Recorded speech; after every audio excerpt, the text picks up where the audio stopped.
in having the conversation about Ghana, you're always going to focus on Semenyo because he is their big name player. And what I would say about Semenyo today, while it was difficult for him to get any rhythm in the game, it was difficult for all of Ghana to get rhythm in the game.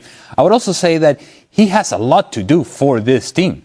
I think they're so limited in what they do in the final third that he appears underneath, he appears out wide, he appears out front, he appears here, there, and everywhere, trying to be all sorts of different things. And you forget about doing what makes you a really good player, a standout player. And I think he's just carrying a lot of responsibility for this team offensively. And because of those limitations, I think it also affects his level of play. It was far more about grinding for Semenyo today than it was about creating, and I think that's what you can say about Ghana. They grinded out a result much more so than they created a result.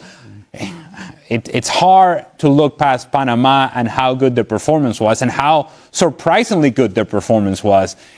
Once you get past that, then Ghana said, well, yeah, but we got 3 points. And now Panama has to go and chase points against teams that are on paper superior to them. And so this was a game that both of these teams needed to win in order to have an opportunity to advance. That's why Panama was pushing forward in the manner in which they were late in the match. They were not settling for a draw. Ghana kind of hanging on. They run into a goal. They get 3 points. And now their whole outlook changes as to how they see themselves in this group and in this World Cup.